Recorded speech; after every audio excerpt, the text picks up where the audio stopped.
ખ્યાતિકાંડમાં કોઈ પણ ચબરબંધીને છોડવામાં નહીં આવે। રાજ્યસભામાં શક્તિસિંહે જે પ્રમાણે આ મુદ્દો ઉઠાવ્યો તેની પર ભાજપે આ પલટવાર કર્યો છે।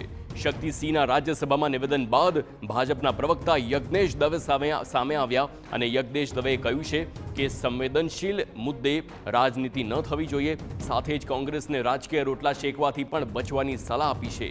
તો ખ્યાતિકાંડ મુદ્દે ભાજપના પ્રવક્તાએ કહ્યું કોઈ પણ ગુનેગારને છોડવામાં નહીં આવે।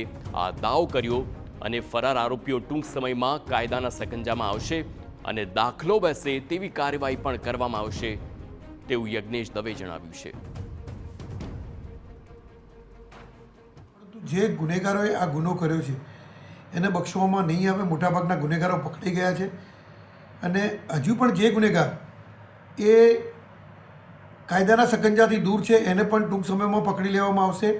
અને ગુજરાત સરકારને ભારતીય જનતા પાર્ટીએ નક્કી કરેલું છે કે એને એવી સજા કરવામાં આવશે કે જેથી દાખલો બેસે અને ભવિષ્યમાં કોઈની જિંદગી સાથે કોઈ ચેડા ન કરે અને આવો ગુનો ન બને।